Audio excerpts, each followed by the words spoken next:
Hello, how are I? Hope that you're feeling better. Please subscribe my channel visit to see his grandson. My mother visited us often, and we would visit her whenever feasible. Juliet and my mother were on good terms. Now I'm 29. Juliet and I were driving to the village for my mother's birthday.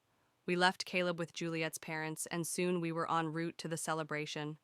As we parked at the family estate, we could already discern the celebratory sounds. It promised to be an animated night, judging by the number of automobiles parked outside. My mother greeted us at the threshold. She had just turned 47 and looked radiant. I always admired her appearance. She never seemed to exercise or diet, yet she possessed a stunning figure. She had copper curly hair and a beaming smile. After exchanging greetings, we headed inside. I observed how well my mother maintained the house. It was tidy and inviting. Most of the furniture was probably as old as I was, but it looked pristine. Aside from some modernized appliances, everything was as I remembered it. The second floor housed my mother's suite with an attached washroom. The ground floor had a generous kitchen where the guests congregated, another washroom, and a parlor. After the greetings, a few tumblers of brandy, and the well-wishing, I retreated to my old den in the cellar with a glass of the aforementioned drink. Like the ground floor, this was my sanctuary. A large sofa facing a projection screen, a billiard table, a table soccer, and a king-size bed with a vivid crimson sign on the wall that illuminated the space. What teenager wouldn't dream of having such a retreat? It's an adult's fantasy, too. I'm sure I went downstairs and took a sip from my glass. I detected my mother's voice behind me. She seemed a bit tipsy. It was time to reminisce, and there was much to recall. She approached me. "I remember how I used to chide you for that sign," she said, gazing at it. "I often think about you. Do you come down here often?" "Yeah, sometimes I come down to watch movies just to relive the old days." "What are you doing here all alone? Come join the guests. Everyone will be departing soon." My father materialized on the stairs at that moment, diverting my thoughts and extricating me from my mother's grasp. It was late. Only a few guests remained. Most had already departed. Only my mother, father, Juliet, a couple of my mother's friends, and I were still present. Everyone was fairly inebriated except for my father and Juliet. My mother and I were still enjoying ourselves. While everyone was seated at the table, my mother and I began to sway. I was astonished by her vitality. Young women would be envious. I watched her with admiration. How could I not? We are mother and son after all. Ideas began to creep into my intoxicated mind. I attempted to dismiss them, but it was challenging, especially considering that my wife was nearby. However, all pleasant things come to an end. "So who needs a transport home?" my father asked, as the melody halted, causing my mother and I to separate. The two remaining guests eagerly accepted his proposal. "Well, shall we depart?" Juliet asked as she approached me. I couldn't take my eyes off my mother, who was slowly swaying to the gentle music that followed the previous song, a glass in her hand. "Theodore, are we leaving?" I forced myself to answer, "Listen, can we stay here tonight?" "It's late." She lowered her voice. "I don't really wish to stay at your mother's house." Don't misunderstand me. Something within me urged me to remain. It was like a premonition. "Come on, I rarely see my mother, and I haven't stayed overnight in ages." "Well, what are you going to do?" My father approached us. "I want to stay," I said, then turned to my mother. "Mom, is it all right if I stay here tonight?" She snapped out of her daydream and replied calmly, "Of course, the house is yours." "Well," I looked at Juliet. "Your father can escort you home if you desire." "Sure, let's go," my father added. Juliet paused, rolled her eyes, and said, "Okay, we'll stay." "Great, as you prefer."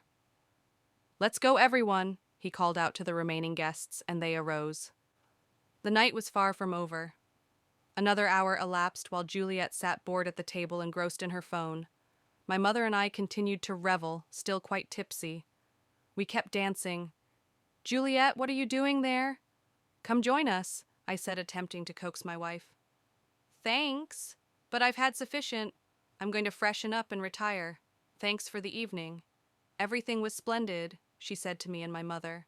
Okay, we'll sit here for a while. Juliet nodded and went upstairs to the guest suite. Well, madam, are you tired, or are the years taking their toll? I asked my mother playfully.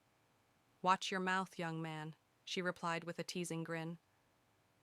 Then I propose we descend to my space and continue the merit there so the music doesn't disturb Juliet. Come on, I don't object. We grabbed the remaining spirits, some snacks, and stumbled down to the cellar. The party continued with vibrant music and subdued lighting. We moved our bodies to the music. Aren't you exhausted yet? I asked mockingly. When I drink, I always want to move, she said cheerfully. I haven't danced like this in ages. It's been too long, probably since my youth. Well, you could give the young ones a challenge. Honestly, it pleases me. She smiled playfully and turned her back to me. How long had I been waiting for this? The music had long since shifted, but we continued at the same tempo. We were moving without heeding the music. I didn't understand what we were doing, but I couldn't cease. I'm not familiar with such motions. She said. We danced like that for a few more minutes, and then the most shameful episode of my life occurred. We got carried away and ended up exchanging touches. I couldn't comprehend it. Juliet was asleep in another room. I don't recall how long it endured. Humiliation. The initial sensation that overwhelmed me was humiliation. The spirits no longer clouded my mind, and my moral principles instantly resurfaced. Theodore awakened. I opened my eyes and sat up suddenly. My wife was looking at me with a perplexed expression. What's happening? What's amiss? She asked, puzzled. Where's Mom? I scanned the room. Nothing betrayed or hinted at what had happened with my mother. At first I thought I had dreamed it, but then I caught a whiff of a familiar fragrance. She's asleep in her room upstairs. And what's that aroma? And why did you decide to sleep down here? Juliet asked. What have you been doing here? Me. Oh heavens, what have we done? The realization struck me forcefully. Okay, let's wash up and prepare. We need to retrieve Caleb from your parents. I took a swift shower, packed our belongings, and hoped to find my mother at the kitchen table. To my surprise, she wasn't there. After a quick breakfast, I waited for my mother to descend, but after about half an hour, Juliet suggested, Let's leave. We don't want to awaken her, just call her later. I was conflicted. On one hand, I wanted to depart as soon as possible, but on the other hand, I needed to see my mother, but the first impulse won out. 10 minutes later, we left the village. Over the next 2 weeks, my relationship with my mother deteriorated considerably. We couldn't be in the same room together, and whenever I tried to broach that night, my mother would become angry and almost instruct me to leave. We met less and less frequently that month. We had become estranged. What had occurred on the night of July 16th of that year had created a vast chasm between us. At each encounter, we were haunted by feelings of humiliation and regret. All attempts at dialogue were futile. Eventually, we saw each other only a few months later at a family dinner in the village, and even then we didn't linger long. Suddenly, my mother felt unwell at the table. She turned pale and rushed to the washroom, covering her mouth. About 3 months later, we learned that my mother had listed the house for sale and had left without informing anyone where she was going.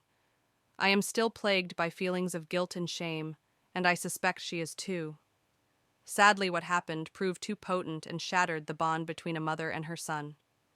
The night of July 16th of that year will forever be etched in my memory as both the greatest and worst night of my existence. Thanks for watching video.